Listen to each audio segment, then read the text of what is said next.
Bonsoir, très heureux de vous retrouver pour cette nouvelle et dernière émission de la saison de 87.4 Foot Plus. On commence par le 8e tour de la Coupe de France où la Saint-Louisienne était opposée hier après-midi au stade de Michel Volney de Saint-Pierre à l'US Quevilly.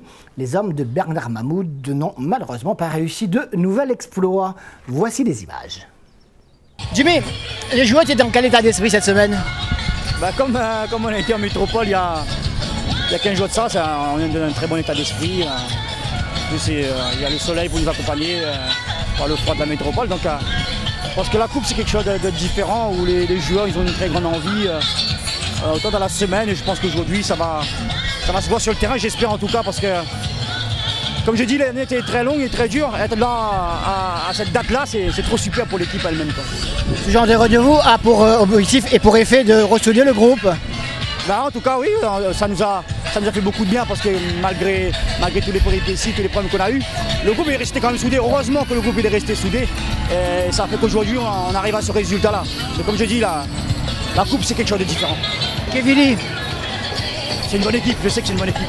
Je les ai vus jouer en premier tour, le tour d'avant. C'est vrai que c'est une équipe qui joue bien en ballon. Mais maintenant, comme je dis, nous en 94, j'y étais quand on a fait l'histoire. Le foot tout est possible. En plus, on va compter sur un facteur, la chaleur. J'espère que ça va nous aider.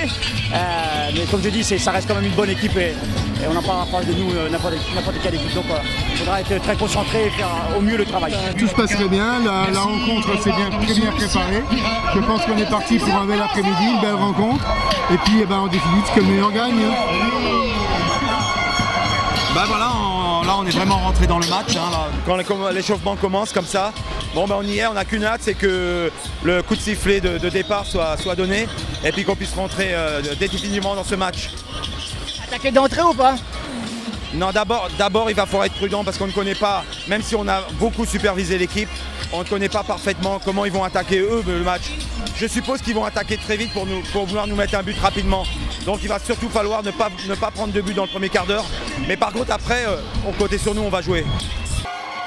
Et tout double vêtu, la Saint-Louisienne au complet qui espère rentrer dans l'histoire avec dans les buts Botan, joueur de champ Juvé, Mounoussami, Bador, Chassan, Ngangé, Rosé, Piti, Zagar, Visnelda et Kevin Adras. 6, Ngangé, Pascal, 7, Rosé, Julien, 8, Piti, Christopher, 9, Zagar, Chesal. Et des conditions climatiques particulières. Il faisait chaud, il y avait du soleil, mais il y avait également un long vent contre l'équipe saint-louisienne tout au long de la première mi-temps. Ne pas encaisser de but si possible, avec, c'est vrai, un public qui avait fait le déplacement. Les deux tribunes principales étaient tout de vert vêtu, complètement pleines. La tribune latérale également, en face il y avait pas mal de monde, donc elle est 7 à 8 000 spectateurs. Et histoire de se mettre en confiance, cette première intervention de Bota. La Saint-Louisienne prend le match comme il le faut, elle subit en ce début de rencontre avec la plus belle occasion pour l'équipe de Quevilly. D'abord renvoyé par le gardien saint-louisien, plus cette nouvelle frappe de Sarr qui va s'écraser sur la transversale. Ouf, on a eu chaud. On revoit la même action sous un angle différent. Regardez la première frappe repoussée par Bota, puis ça va revenir pour le numéro 9, le buteur, Adama Sarr, et c'est la transversale qui renvoie donc ce ballon. Premier chaud quart d'heure devant la cage saint-louisienne et pourtant la première contre-attaque, le premier contre saint-louisien sera le bon. Regardez sa part côté gauche avec Juvé à grande enjambée. Il longe la ligne, centre immédiatement sans se poser de questions. Il y a Willy Visnelda dans la course et qui bat le gardien de Launay. Le stade explose.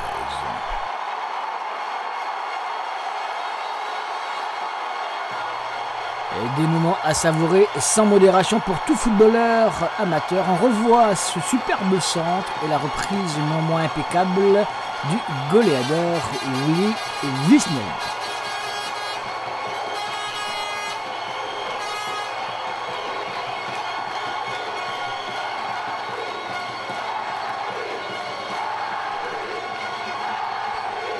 Maintenant, il faut tenir ce résultat parce qu'en jouant contre le vent, les Saint-Louisiens ont intérêt à rester particulièrement vigilants. On explose, par contre on va à fond.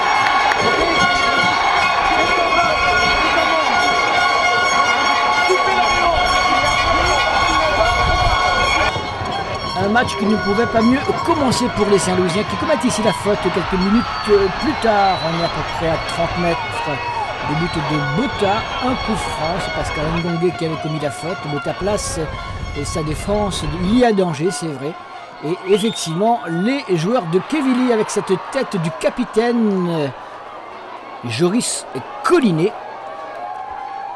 Les joueurs de Quevilly égalisent donc à la 20e minute du match. Un but partout. La Saint-Louisienne n'aura savouré que pendant quelques minutes cet avantage au score. On regagne ainsi les vestiaires sur ce score de parité. Un but partout, mais tout est possible. On voulait arriver à la mi-temps à 0-0 au moins. On est à 1 partout. Donc je pense quand même qu'on a bien contenu en face. C'est costaud, c'est fort. On savait qu'ils allaient attaquer vite. Donc ça s'est produit maintenant. On avait le vent contre, donc ça nous a posé beaucoup de problèmes. En deuxième mi-temps, on aura le vent avec nous. On aura une équipe de Quevilly qui sera peut-être pas aussi fraîche. J'ai bon espoir qu'on fasse une deuxième mi-temps meilleure que la première. Et des frissons ou pas? Oui. Bon, c'est un peu dur, mais c'est un match de coupe, donc on y croit. Et jusqu'au bout, on va supporter notre équipe. Vous attendiez une telle ambiance? J'étais déjà venu pour le match contre la Saint-Péroise et je ne suis pas étonné. Le COP Saint-Louisien est très actif et très bruyant.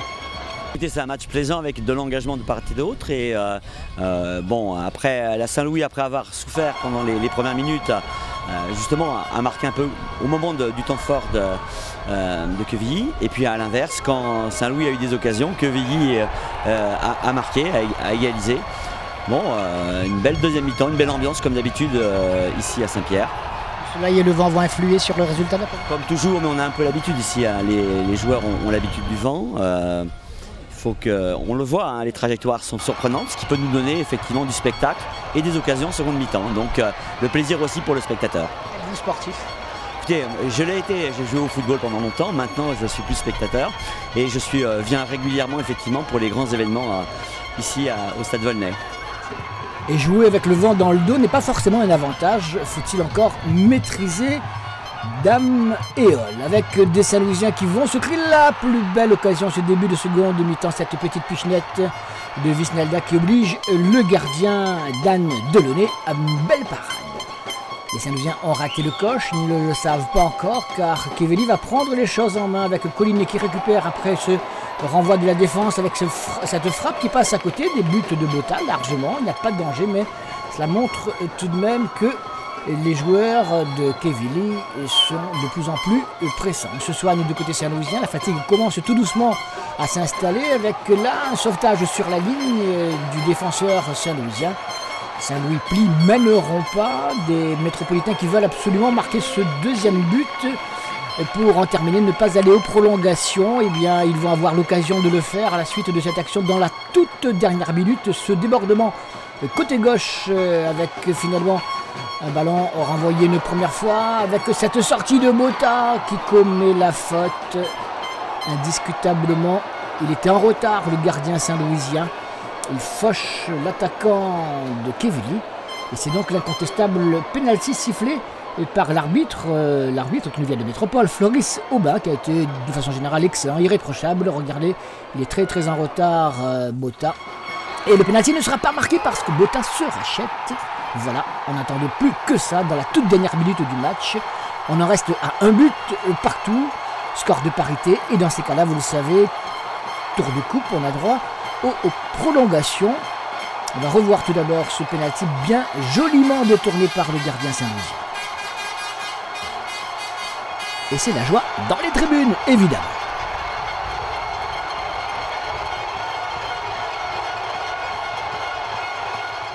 C'est magnifique ce qu'on vit. On joue contre l'équipe de CFA qui est de haut rang. On est aux prolongations, c'est magnifique. On savoure, en plus on est un super public. Maintenant il faut tenir et espérons que ça tourne favorable pour nous. C'est très dur avec le vent, c'est difficile de jouer. Mais là on tient. Je pense qu'on va aller jusqu'au bout cette fois-ci. Faisal et surtout à Julien. Joue sur l'homme frais, il vient de rentrer, il va nous faire la différence. Toi, contente-toi de rester avec Carly, bien défendre. Il nous reste une demi-heure. Il va nous faire la différence, le jeune, ok? ne pas avoir regret, tout donner. Eh bien, les Saint-Louisiens vont tout donner, ils seront irréprochables, même si au cours de ces prolongations, ils vont beaucoup souffrir à cause d'une fatigue beaucoup plus marquante, avec des occasions pour l'équipe de Quevilly. C'était la deuxième occasion devant les buts de Bota dans le premier quart d'heure de ces prolongations. On est toujours à un but partout. Les Saint-Louisiens dans les tribunes continuent à faire la fête. Il y a peut-être quelque chose au bout, mais c'est vrai que la tendance commence à être un petit peu inquiétante.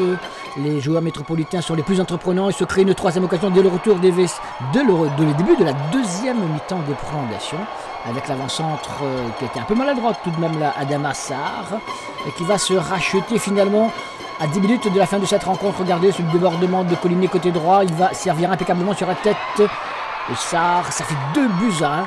L'équipe de Quevilly enlève in extremis la victoire, méritée globalement. On n'aura pas droit au tir au but. Dommage pour les Saint-Louisiens, mais quelle belle performance de leur part malgré tout. Les petits détails. Voilà, les petits détails, c'est comme ça le foot. Hein. Quelques petites erreurs, on paye cash. Donc voilà, très difficile. On a rencontré une très bonne équipe, une très belle équipe avec des individualités, des très bons joueurs. Il y a toujours la déception quand on est footballeur, quand on est compétiteur, perdre un match, on est toujours déçu. Mais bon, la saison elle est terminée, il faut aller en vacances et on verra l'année prochaine. C'était quoi la différence? Peut-être un peu de fraîcheur à la fin, on va dire. Peut-être un petit peu de fraîcheur. Comme je dis, nous on est en fin de saison, donc c'est compliqué de gérer. Et on a joué 3 tours avec des prolongations. Donc c'est vrai que c'était compliqué, mais c'est pas grave, de toute façon on a donné le maximum, on n'a pas à rougir de notre prestation je pense. Il aurait très bien pu l'emporter, hein. C'est comme ça, c'est le foot, mais je pense que sur l'ensemble du match on mérite la victoire. Soulagé finalement de repartir avec la qualification? Oui forcément, parce que c'est jamais évident de venir à La Réunion et de jouer face à un tel public, une telle ferveur, la chaleur, ça y compte forcément, donc voilà. La chaleur, le vent, ça c'est la différence, et puis l'expérience également, non? Il y avait beaucoup de vent, donc ça soulageait quand même. On va dire que ça nous a avantagé quand même un peu sur le match, quoi. On enchaîne avec du football toujours, mais du football féminin. Et dans les compétitions locales, la saison s'est achevée samedi avec les finales de la Coupe féminine. Une belle après-midi qui avait commencé avec les plus jeunes qui sont venus s'amuser et découvrir une discipline qui devrait leur plaire.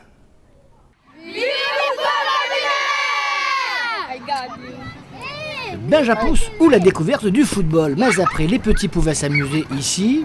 Gros succès. Et comme au football, gravir les échelons demandera du travail et de l'abnégation. Une après-midi foot réservée aux filles, et c'est pas tous les jours. Donc, le principe c'était de réunir l'ensemble des pratiquantes les plus jeunes, donc les Benjapousses, qui ont été réunis sur un plateau qui a duré 1 heure environ, mais avec aussi des activités ludiques. On avait le challenge U13, donc c'était une phase finale qui a débouché sur une belle finale entre le SDFA et la FFE. Benjapousse, est-ce que l'ensemble de l'île, les zones géographiques sont représentées ou alors c'est encore tout nouveau? Disons que pendant la saison, ça s'est mieux déroulé que d'habitude, parce que cette année, on a sectorisé la pratique pour qu'il y ait moins de déplacements. Donc on a eu quand même une activité assez intéressante pendant la dizaine de plateaux qu'on a organisés. Aujourd'hui, c'est dommage que les clubs du Sud ne se soient pas déplacés, mais quand on le fait dans le Sud, c'est loin pour le Nord, et quand on le fait dans le Nord, c'est loin pour le Sud. C'est dommage pour les jeunes filles. Je sais que la saison est longue, puisqu'on a démarré le 8 mars avec la journée d'accueil. Aujourd'hui, on clôture la saison avec cette journée finale. Mais c'est important pour permettre aux jeunes filles de pouvoir pratiquer, que les encadrants fassent l'effort de se déplacer. Mais bon, malgré tout, ça s'est bien déroulé. Oui, en fait, aujourd'hui, c'est une organisation de la direction technique régionale. Donc on s'appuie sur les emplois d'avenir de la Ligue, ceux qui ont été avec nous pendant toute la saison. Et puis l'administrateur de la Ligue a désigné un certain nombre de membres qui étaient déjà présents pendant l'année et qui ont travaillé sur l'ensemble de la saison pour pouvoir organiser cette manifestation qui est quand même assez importante. On a aussi le concours de certains dirigeants de clubs qui viennent. Ce qui est intéressant avec le football féminin, c'est que c'est une famille, on retrouve toujours les mêmes personnes qui sont là depuis des années et qui sont toujours prêts à venir aider pour que les filles puissent jouer. Quelle équipe ça? Qui peut se qualifier sur les 2 matchs de poule qui restent. Donc, là... Big up Racing! Vive le football féminin! Nous pensons que nous pouvons gagner le dernier match, sinon encore. parce qu'il manque à nous un match. Et big up Racine. Les U13, c'est la grosse satisfaction depuis 3 saisons maintenant qu'on a mis en place ce challenge. Ça venait pour préparer la Coupe nationale des U15, parce qu'il y avait un trou assez important entre les Major Pouces et les U15. Et on remarque que ces jeunes filles, le fait de pouvoir jouer aussi bien en mixité mais aussi avec une pratique spécifiquement féminine, nous permet d'avoir un meilleur niveau en sélection. Cette année, on a doublé les chiffres en termes de détection. Donc ça nous permet de nous baser sur 80 filles alors qu'on était 30 il y a 4-5 ans. Donc 30 pour faire une sélection de 14, le choix est vite fait. Et là, 80, ça prouve que le niveau augmente. Et c'est vraiment une grosse satisfaction. Et je pense que la finale qu'on vient de voir a été d'un très bon niveau. Pourquoi le football? Parce que c'est une passion, c'est notre passion, c'est la vie, c'est notre vie. C'est qu'il y a un frère ou un papa qui joue au football là? Ah oui, on les connaît ou pas? Comment il s'appelle? Oui, alors, tout au Franco, tu es là. Tout en Franco, les bons, papa? Ah oui, c'est le meilleur gardien. U13. À moi, deuxième bota. C'est deuxième bota. Deuxième bota. Ministre Damien, papa, tu joues en France. Élève de bota. Ah oui, remplaçant. Après, nous veut jouer au football tout le temps? Oui, avec l'école aussi, on nous donne une section. Oui, section, et la section, il représente. Oui, on veut un petit coucou à Ben Pierrick, Nicolas, Donovan, Yann, tout ça, nos crêtes. Nous, il y a Mazot. C'est amoureux, ça? Non! La Saint-Louisienne était déjà dans la plaine. Donc demain, c'est un Pierre là aussi, non? Demain, c'est un Pierre, oui. Alors, qu'est-ce que tu as gagné demain là? Salut! Salut, représente la Réunion! L'année dernière, c'est nous qui avons gagné ce tournoi l'année dernière. Et là, il faut perpétuer, il faut gagner. D'accord? Mais pour gagner, il faut se faire plaisir sur le terrain. Nous faire plaisir dans le jeu et à partir de là, on aura la victoire. Ok? Elle ne répond pas au coup, nous joue. Hein. Nous joue, ballon au sol et nous joue. Ok les filles, c'est bon? C'est bon? Oui! On arrive en finale. C'est déjà briller en finale. Une finale, ça dit, on joue une finale, mais il faut gagner la finale. Pour concrétiser tout le travail que on a fait tout à l'heure, il faut gagner la finale. Là, tu crois en autres. Arrête d'être défaitiste. C'est bon? C'est eux qui portent le jeu. Donc sur le niveau, les bas, l'équipe, ils descendent aussi pareil. Vous doit tout donner un bon jeu, mettre votre jeu en place. Ok? Nous avons travaillé beaucoup de tactique et beaucoup de phases de jeu, alors mettre tout ça là en place. Vous avez des coups physiquement, on n'a pas de remplaçant, mais fais les efforts comme les autres. Les milieux de terrain viennent défendre, fais les efforts chacun pour l'autre. L'autre il gagne, l'autre il joue en équipe. Ok? On arrive en finale. C'est déjà briller en finale. Une finale, ça dit, on joue une finale, mais il faut gagner la finale. Pour concrétiser tout le travail qu'on a fait tout à l'heure, il faut gagner la finale. Là, tu crois en autres. Arrête d'être défaitiste. C'est bon? C'est eux qui portent le jeu. Donc sur le niveau, les bas, l'équipe, ils descendent aussi pareil. Vous doit tout donner un bon jeu, mettre votre jeu en place. Ok? Nous manque. Oui. Il donne à nous à fond. Oui. Oui. FFE? Ouais! FFE? Ouais! FFE? Ouais! À FFE, SDFA en finale. Les Bénédictines ont eu le temps d'ouvrir le score ici. Un bon début de match qui a été presque immédiatement annihilé par les Dionysiennes qui trouvent l'égalisation ici. En deuxième période, le SDFA marque 2 nouveaux buts sous l'impulsion de la bien nommée Chelsea, puis de la remuante Lorette. 3-1 au score final. Voici le deuxième but avec cette belle échappée de Chelsea. Ça vous rappelle évidemment le nom d'un grand club anglais. Elle a été très remuante au sein de cette attaque des U13 du SDFA. Et puis avec une nouvelle action de partie d'elle-même. Et c'est finalement Lorette qui va profiter de ce renvoi de la gardienne. 3-1 au score final. Comme l'année dernière, le SDFA remporte ce challenge. Vive le football féminin! Ouais, on est déçus. Bon, première finale, on a perdu. On a bien joué, mais bon, l'équipe en face était meilleure. Mais, félicitations à eux. Bon, les filles sont déçues, mais bon, ça va remettre ça l'année prochaine. Pour la jeunesse sportive Saint-Piroise, Fontaine et Méline, Lorette Gemma. On reste évidemment avec cette belle après-midi au stade de la Redoute samedi avec la première finale officielle, la finale des U16 qui a opposé la solide équipe de la FFE à la Saint-Pierroise. Eh bien, la Saint-Pierroise a créé la surprise, une petite surprise en tout cas, en battant les Bénédictines qui sont du coup privées du doublé de cette saison parce qu'elles sont les championnes en titre. Ici, les U16 de la FFE, favorites de la finale sur le papier. Mais les Saint-Pierroises ont fait mieux que résister, 0-0 à la pause. Tout le monde est déçu. Peu d'occasions et pas de beaux jeux. On s'intéresse donc au discours des coachs à la pause.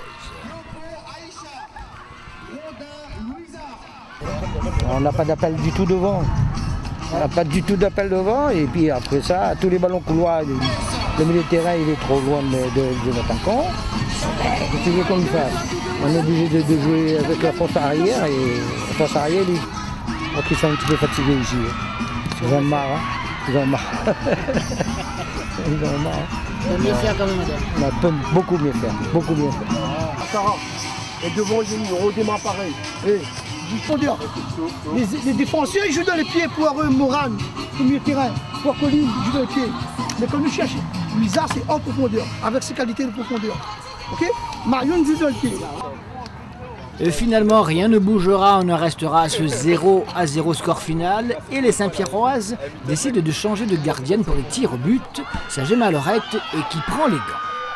Le problème, c'est qu'en première mi-temps, on a laissé beaucoup d'espace au milieu de terrain. On était trop coupé en deux, on va dire. On avait nos défenseurs, il y avait un gros trou au milieu et il y avait l'attaque. Donc je pense que c'était un des grands soucis. Et puis qu'on ne faisait pas notre jeu habituel, c'est-à-dire de faire un contrôle, une passe, on ne pensait qu'à courir.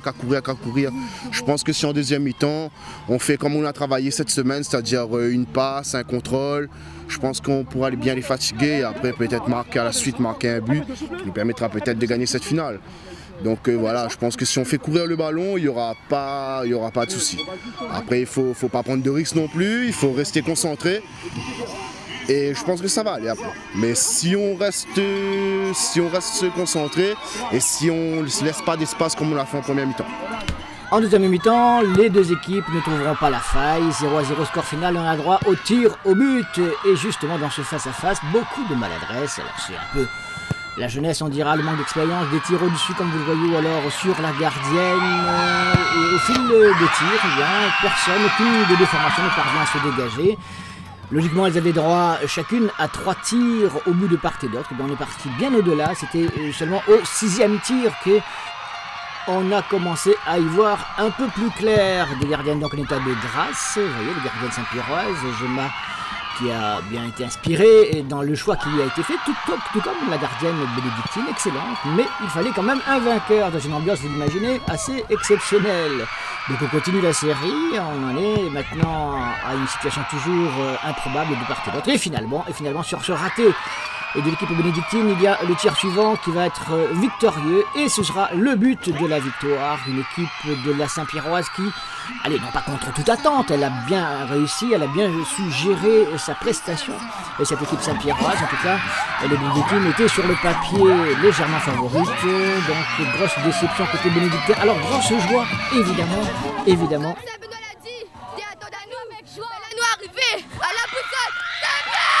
Pour l'équipe de la Saint-Pierroise, et vous voyez une certaine rivalité déjà à cet âge. Oh, c'est bon enfant. Allez, on fait la fête. Il n'y a pas de problème.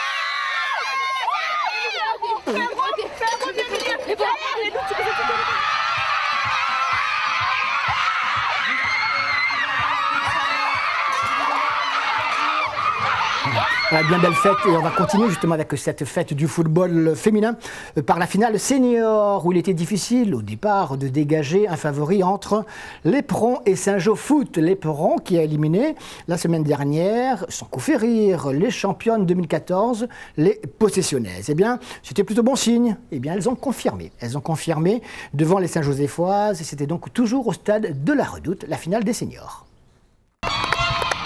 Maquilla Edwige, Imo Berdorf, Delphine.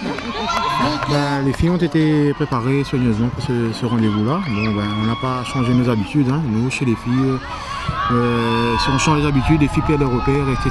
Donc nous, on a gardé nos habitudes et on aborde ce match-là dans la peau d'un outsider. Outsider, pourquoi? Parce que cette équipe-là nous a battus en championnat et avoir la presse locale, le titre est déjà joué. Donc voilà, l'outsider, c'est nous. Les filles étaient dans un bon état d'esprit, comme on a fait ma demi-finale. C'est un bon état d'esprit. Saint-Joseph est comme ses autres favoris, on a l'outsider. Sur le terrain, c'est sur le terrain que je joue. Les championnats, comme nous, on a gagné à le retour. Mais comme nous, on a terminé deuxième. C'est sur le terrain que je joue. Normalement, logiquement, oui. Eh bien, ce sont les Saint-Pauloises qui ouvrent le score en première période de part et de vie. Je le dis, Maquilla grâce à cette action devant la cage Saint-Josephoise. Alors, quelles consignes ont été données à la pause de part et d'autre? On commence par le Sud Sauvage. Alors, on est mené, mais il faut essayer de tenir le coup. Le coach nous a donné des indications pour essayer de reprendre le score, mais bon, on va essayer. Sur votre tactique, qu'est-ce que vous allez faire? Quel changement il y aura à faire? Plus d'attaques. Oui. Et surtout essayer de moins descendre au niveau de la défense. Les filles ne jouent pas le ballon. C'est que le problème est qu'on mène à 0, on laisse Saint-Geoffroy faire le jeu. C'est ce que je dis, il faut presser les joueuses, empêche de jouer et puis faire un contre-attaque rapide. Pour l'instant, 1-0 c'est quand même le plus important, non?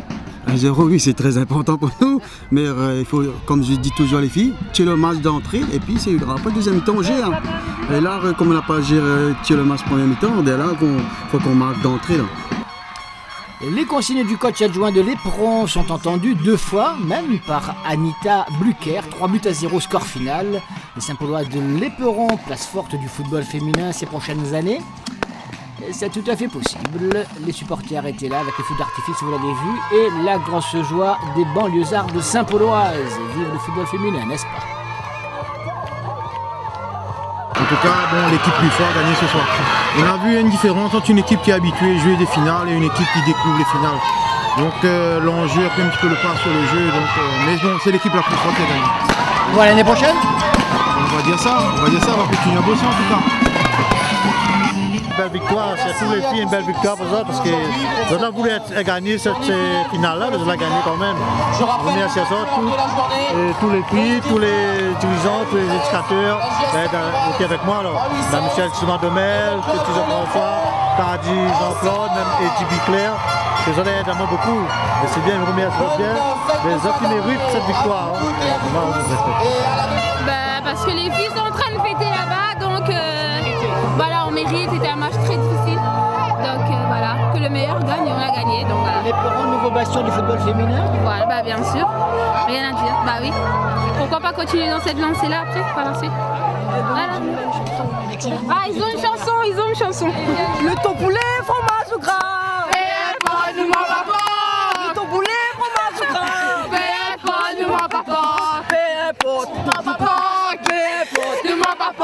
Nena aussi, aubergine. Ils ont les pros.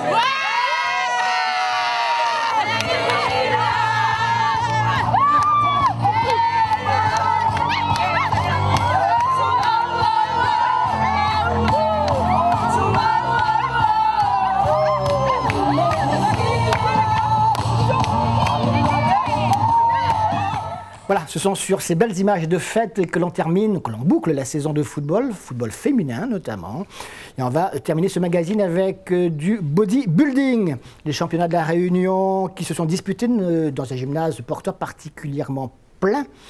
Il y avait, c'est vrai, du muscle à voir, tant du côté masculin que du côté féminin. On ne va pas s'en priver. Ce n'est pas le moment de zapper. Regardez plutôt, c'est un reportage pour 974 TV de Michael Cuvelier. Apprécié.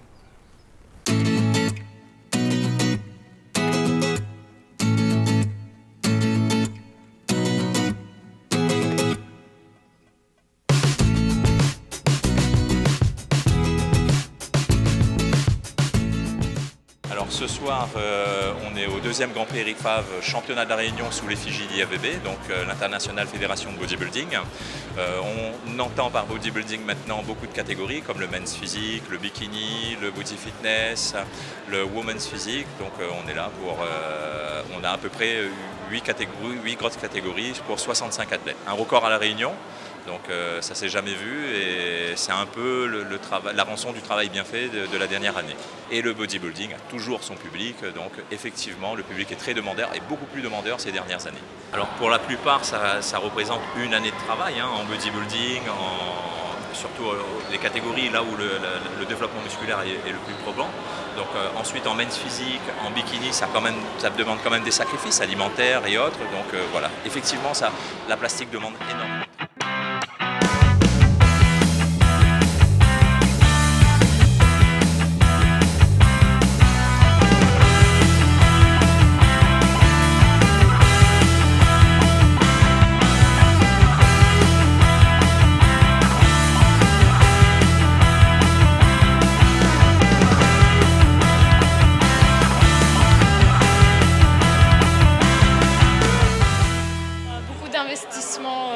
Physique par rapport aux entraînements qui au début sont assez soft et plus on avance dans l'aventure et plus ça devient difficile. Et puis investissement au niveau du mental, donc il faut vraiment s'accrocher et puis vouloir se donner à 200%. Je suis sportive depuis toujours, donc, mais c'était vraiment une passion et j'ai voulu mettre la compétition en action pour voilà, exceller dans ma passion. Je me suis donnée à fond il y a 5 mois. J'ai commencé vraiment le gros entraînement il y a 5 mois. Je pense qu'en une demi-année, on peut déjà avoir de très très bons résultats.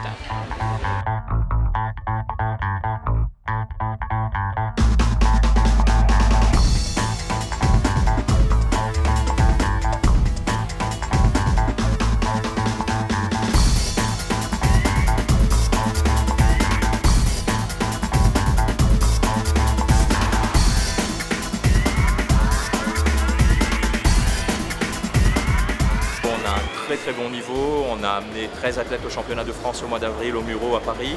Sur 13 athlètes, 4 médailles d'or, 2 médailles d'argent et des sélections pour l'Arnold Classic, des compétitions prestigieuses et pour Europe. Donc oui, les Réunionnais ont un très bon niveau.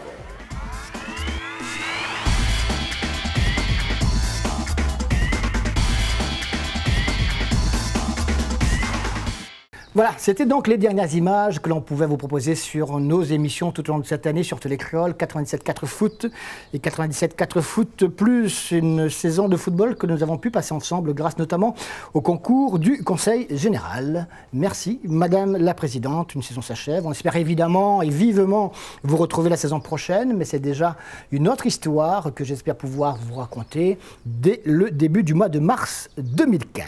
Merci à toute l'équipe qui a contribué à la production de ces différents magazines, Marianique, la coordinatrice, Didier, Olivier, Alexandre, il y en a 2, Cédric, Emmanuel et Patrick. En attendant, passez une d'excellentes fêtes de fin d'année tout simplement. Et on se retrouve, je l'espère en tout cas, avec beaucoup de plaisir l'année prochaine. Salut!